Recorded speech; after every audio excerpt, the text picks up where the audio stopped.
Hai mai letto il libro del profeta Giona? E se l'hai letto, ti sei accorto che si tratta di un libro rivoluzionario? Se invece non lo conosci, se invece non l'hai mai letto, puoi chiederti perché. Com'è possibile che tu non conosca il libro di Giona? Ok, pensi che io stia esagerando. Innanzitutto la lunghezza, solo 4 capitoli. Dunque non è un problema di lettura, anche perché all'interno di questo libro profetico non troviamo gli oracoli. Troviamo la storia di un profeta, Giona. La storia di un profeta che finisce per 3 giorni nel ventre di una balena. E dunque sembrerebbe una piccola storia. In realtà ci troviamo di fronte ad una novella ebraica, anzi, a mio avviso, di una parabola. La prima parabola, quella che Gesù stesso avrebbe voluto raccontare nel suo Vangelo. Sì, perché Gesù è colui che ricorderà i 3 giorni di Giona nel ventre della balena per profetizzare il suo rimanere per 3 giorni nel sepolcro prima della risurrezione. Ma come non pensare a Moby Dick? Come non pensare del resto anche al nostro Pinocchio e a Geppetto che passa tutti i suoi giorni nel ventre della balena? Per ultimo, Papa Francesco, come è sempre capace di fare, ha estrapolato da questo bellissimo racconto un'immagine, l'immagine della sindrome di Giona.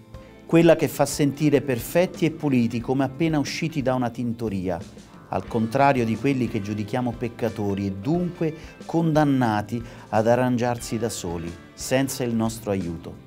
Gesù invece ricorda che per salvarci è necessario seguire il segno di Giona, cioè la misericordia del Signore. Ricapitolando dunque un testo sorprendente dal punto di vista teologico, perché è una voce incredibilmente fuori dal coro, soprattutto se consideriamo la sua collocazione storica in un'epoca post-esilica in cui Israele vuole fare i conti con i propri avversari che l'hanno devastata e instaurare un regno, un culto, una nazione che sia pura, che allontani le donne straniere, che invochi la vendetta piuttosto che la misericordia per coloro che hanno invaso e distrutto Israele. La storia di questa parabola, di questa novella ebraica è davvero godibilissima. Dio consegna al profeta Giona questo strano comando. Ninive, la capitale dell'Assiria, quella che ha devastato, distrutto il regno del nord, verrà a sua volta distrutta se non si convertirà. Se il popolo di Ninive si convertirà, Dio avrà misericordia di loro. Giona deve annunciare questa parola, ma Giona non va verso Ninive. Prende una nave e va verso la Spagna in direzione opposta. Lì una grande tempesta e una scena altrettanto straordinaria. Tutti i marinai, ognuno in preghiera, in quello che è il primo incontro ecumenico interreligioso dell'intera storia. Ognuno che prega. Mentre tutti pregano, Giona dorme. I marinai lo svegliano e chiedono che preghi anche lui il suo Dio. Ma Giona spiega tutto e chiede che venga gettato in mare. Il grande pesce ingoierà Giona e Giona rimarrà 3 giorni e 3 notti nel ventre della balena. Dopo aver invocato misericordia, il grosso pesce, come una nave, lo depositerà sulla spiaggia. Lì allora il profeta, controvoglia, andrà a Ninive, una grande città, solo per attraversarla 3 giornate di cammino, ma già alla fine della prima giornata, ecco che incredibilmente la predicazione di questo straniero nella città capitale degli Assiri riscuote successo. Dal re fino all'ultimo animale, tutti vestono di sacco.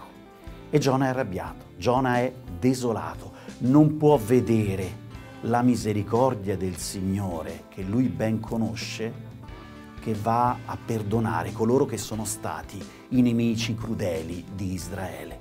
Allora Dio, in quella che è una scena davvero sorprendente e memorabile, si prende gioco del profeta. Nel calore della piana di Ninive fa nascere all'improvviso una pianta di ricino e questa pianta rallegra con la sua ombra il profeta. Poi ecco che il Signore però manda un verme a rosicchiare questa pianta che improvvisamente muore. E allora il profeta sprofonda nella sua desolazione: meglio morire. E Dio interroga il profeta: davvero è meglio morire? Sì, per questa pianta che prima vi faceva un po' di ombra, non posso più sopportare il caldo, per me è meglio morire.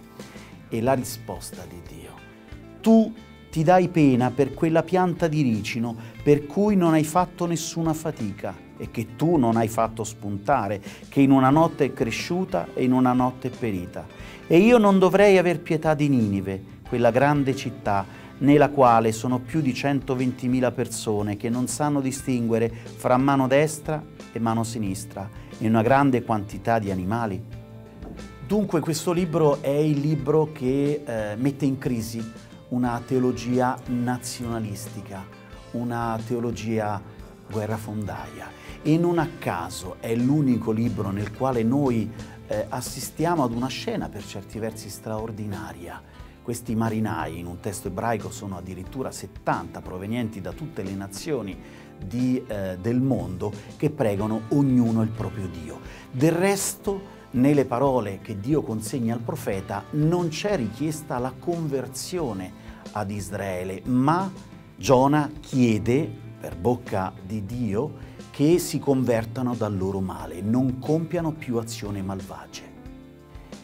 Il libro di Giona, anche per questo, non è un libro ingenuo, perché coloro che l'hanno composto sanno bene che Ninive, che l'impero assiro è caduto. Dunque, questa certezza ci dice un'altra verità contenuta all'interno del testo. L'invito alla conversione rimane, è necessario, e Ninive è caduta, l'impero assiro, così come quello babilonese, come quello persiano, perché ogni impero, se non emenda le proprie azioni malvagie, cadrà.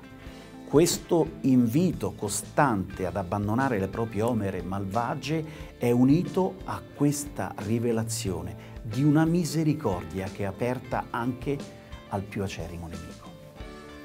Ora, caro Giona, la tua Ninive, in questi tempi oscuri, è stata presa, anche distrutta ciò che rimane della tua Ninive, da un altro impero ancora più tenebroso, l'impero del terrorismo dell'ISIS, che devasta quella piana che tu ben conosci, che devasta altre nazioni. Il tuo libro rivolge una domanda per certi versi inquietante: ma Dio è capace di perdonare anche queste anime oscure e tenebrose? Tu ci dici di sì, ma se si convertiranno dalle loro azioni malvagie. Noi lo vorremmo, ma purtroppo sappiamo che non è così. E allora rimane un'ultima domanda per chi tante volte ti ha giudicato, tu che sei fuggito dal Signore e te ne sei andato. Se oggi il Signore rivolgesse a qualcuno di noi l'invito ad andare a predicare la conversione, la penitenza ai nemici, magari proprio lì a Ninive, non faremo tutti come il profeta Giona? Buona lettura.